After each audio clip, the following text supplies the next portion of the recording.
मध्य प्रदेश विधानसभा चुनाव के बाद सामने आया सबसे बड़ा एग्जिट पोल। किसकी बन रही है मध्य प्रदेश में सरकार, एक एक सीट का हिसाब। कैलाश विजयवर्गीय को मिलेगी हार या बनाएंगे रिकॉर्ड। मध्य प्रदेश में विधानसभा चुनाव के बाद से अब सभी की नजरें चुनाव परिणाम पर टिकी हुई है। इस बार एमपी में 77.15% वोटिंग हुई है, जो 2018 के मुकाबले में 1.52% ज्यादा है। अब तक के इतिहास में इससे ज्यादा वोटिंग मध्य प्रदेश में कभी भी नहीं हुई। सबसे ज्यादा वोटिंग पूर्व सीएम कमलनाथ के गृह जिले छिंदवाड़ा में हुई है। यहां करीब 85.5% वोट डाले गए हैं।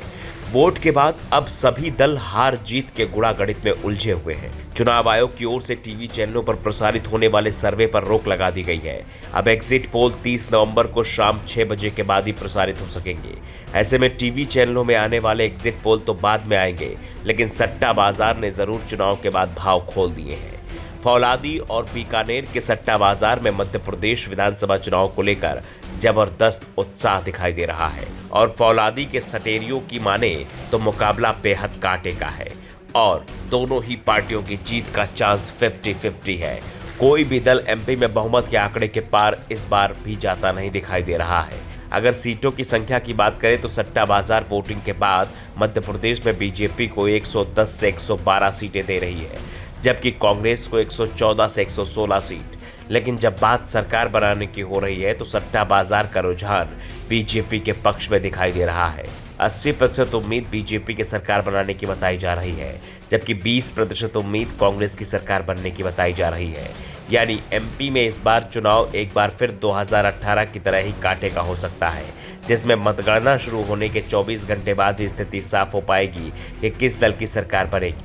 इस बीच लोगों की सबसे ज्यादा निगाहें इंदौर जिले पर लगी हुई हैं। यहां विधानसभा की 9 सीट है। यहां कांग्रेस और बीजेपी ने अपने तमाम दिग्गज नेताओं को मैदान में उतार दिया है और सट्टा बाजार की माने तो इंदौर इस बार सीटों के मामले में दोनों ही पार्टियों के बीच कांटे की टक्कर है। 5 सीटों पर बीजेपी और 4 पर कांग्रेस की जीत का दावा सट्टा बाजार कर रहा है, लेकिन दोनों ही पार्टियों किसी भी दिग्गज नेता को चुनाव जीतने में कोई परेशानी नहीं दिखाई दे रही है। सभी दिग्गज अपना चुनाव आसानी से जीतते हुए दिखाई दे रहे हैं। इंदौर 1 पर कैलाश विजयवर्गीय की जीत तय बताई जा रही है।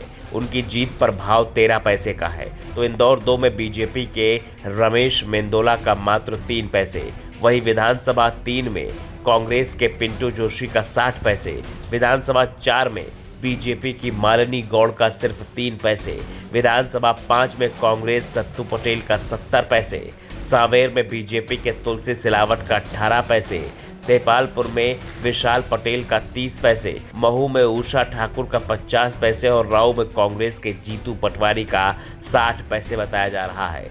यानी इन उम्मीदवारों के चुनाव जीतने की संभावना अधिक है। सट्टा बाजार की माने तो जिन 5 राज्यों में विधानसभा चुनाव चल रहे हैं उसमें सबसे कांटे की टक्कर मध्य प्रदेश में ही दिखाई दे रही है। यहाँ सरकार किस दल की होगी ये तय नहीं दिख रहा है। दावा तो यहाँ तक किया जा रहा है कि अगर 2018 वाली स्थिति बनती है तो सरकार भले ही कांग्रेस की बन जाए, लेकिन कांग्रेस के पास स्पष्ट बहुमत नहीं होता है, तो इस बार कांग्रेस की सरकार 1 साल भी चलाना मुश्किल हो जाएगा। और उसके पीछे सबसे बड़ा कारण पार्टी में दल बदलुओं पर लगाए गए दाव को माना जा रहा है। इस बार कांग्रेस बड़ी संख्या में दल बदल कर कांग्रेस में शामिल हुए नेताओं पर दाव लगाया है। ऐसे में इस बात की संभावना से भी इनकार नहीं किया जा रहा है कि अगर मध्य प्रदेश में कांग्रेस की सरकार बन जाती है तो ये चुनाव जीतने वाले दल बदलू नेता फिर से पाला बदल सकते हैं।